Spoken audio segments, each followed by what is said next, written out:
Em menos de 2 semanas acontece a Cúpula das Américas, este ano sendo realizada na cidade de Los Angeles, na Califórnia, Estados Unidos. Você viu ontem aqui no CNN Prime Time que o presidente Jair Bolsonaro confirmou a presença no encontro e também numa reunião bilateral com o presidente americano Joe Biden. Hoje, Jair Bolsonaro afirmou que quer alinhar a relação do Brasil com os Estados Unidos depois de um congelamento durante o governo Biden. Sobre isso eu converso com Maurício Santoro, professor de Relações Internacionais da Universidade do Estado do Rio de Janeiro, a nossa querida UERJ. Professor Maurício, muito obrigado pela sua presença aqui no nosso CNN Prime Time. Boa noite. Falando primeiro sobre essa relação, diretamente entre a relação entre Brasil e Estados Unidos. Professor, a gente sabe, o presidente Bolsonaro era muito alinhado a Donald Trump.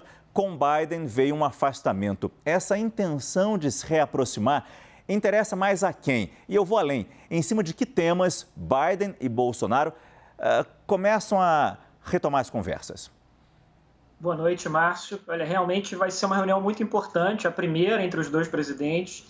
E como você bem mencionou, vamos dizer, houve por parte do presidente Bolsonaro, na primeira metade do seu mandato, uma tentativa de se aproximar dos Estados Unidos, mas que acabou sendo muito mais uma aproximação com o ex-presidente Donald Trump.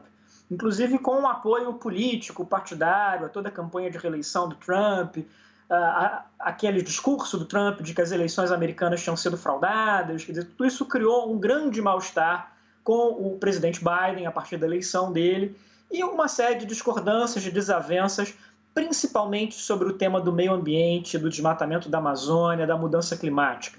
Essa hoje é a grande divergência que separa os governos do Brasil e dos Estados Unidos. Mas agora há esse ensaio de um diálogo, de uma conversa. E por quê? O que mudou no mundo para fazer com que haja agora um ambiente um pouco mais favorável para esse entendimento? A resposta para isso é a guerra na Ucrânia. E a partir do momento em que a Rússia invadiu a Ucrânia, que os Estados Unidos passaram a ter esse confronto político muito grande com os russos e também, em alguma medida, com os chineses, ganhou força essa necessidade de um diálogo com o Brasil pela importância que o Brasil tem na América Latina. Como o maior país em termos de população, de economia, de território. Quer dizer, é interessante para os Estados Unidos, nesse momento, algum tipo de engajamento com o governo brasileiro. E para o próprio presidente Bolsonaro, claro, também é uma tentativa de reduzir um pouco esse enorme desgaste internacional que ele sofreu ao longo desses últimos anos, por causa da pandemia, por causa do meio ambiente, por causa de questões de direitos humanos.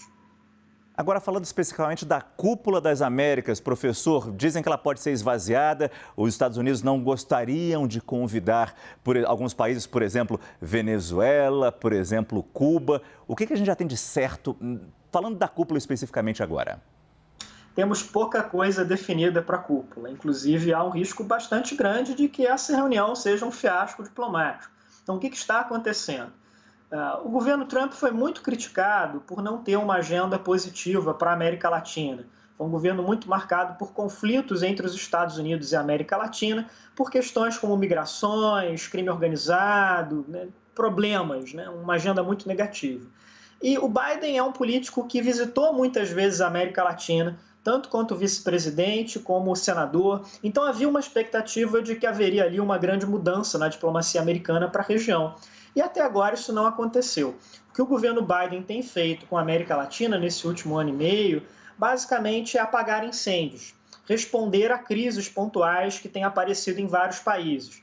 Uma crise migratória, envolvendo a América Central, o Caribe, os Estados Unidos, o assassinato do presidente do Haiti, os protestos em Cuba, o autoritarismo dos governos na Venezuela, na Nicarágua, mas não há, de fato, uma visão coletiva para a região, uma visão mais construtiva. E, ao mesmo tempo, uma disputa econômica dos Estados Unidos com a China na América Latina e uma disputa que os chineses, em grande medida, têm vencido, principalmente entre os países da América do Sul, Brasil, Argentina, Colômbia, países com uma economia maior, mais diversificada, que não dependem tanto dos Estados Unidos. Então, também por conta dessa falta de uma agenda regional, é importante para os Estados Unidos esse diálogo com o Brasil. Agora, professor, rapidamente, que o nosso tempo está terminando. Os dois presidentes, voltando a falar de Biden e Bolsonaro, os dois enfrentam eleições importantes este ano. Aqui no Brasil, claro, a tentativa de reeleição para o nosso presidente e para Biden as eleições legislativas de meio de mandato. De alguma forma, esse encontro entre os dois serve para fortalecer posições de olho nos eleitores? E lembrando que aqui no Brasil também teremos eleições legislativas, né? Então, caso o Bolsonaro seja reeleito, também será importante para ele ver qual é o perfil desse novo Congresso. Existem, sim, algumas consequências para essas eleições locais, principalmente no caso dos Estados Unidos, essas demandas envolvendo o tema do meio ambiente, da mudança climática, que se tornou algo que divide muitos americanos em linhas político-partidárias, os republicanos tendo posições mais parecidas com a do Bolsonaro e os democratas com uma posição muito mais crítica. Então, para muitos políticos democratas, em especial para aqueles que falam ao eleitorado mais jovem, ao eleitorado das grandes cidades americanas, o tema da Amazônia é muito importante. Ter uma preservação da floresta, ter um engajamento do Brasil na luta contra a mudança climática. Então, um eventual acordo entre Biden e Bolsonaro nessa área teria também um impacto eleitoral grande na própria política doméstica dos Estados Unidos e aqui no Brasil também, né? Uma vez também que é um tema que mobiliza muito políticos na região norte, no centro-oeste, por causa do Cerrado, do Pantanal.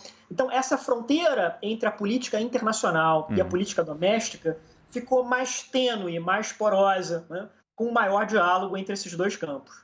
Professor Maurício Santoro, da UERJ, muito obrigado pela sua entrevista, pela sua visão sobre essa Cúpula das Américas aqui no nosso CNN Prime Time. Boa noite. Eu que agradeço, Márcio. Uma ótima noite.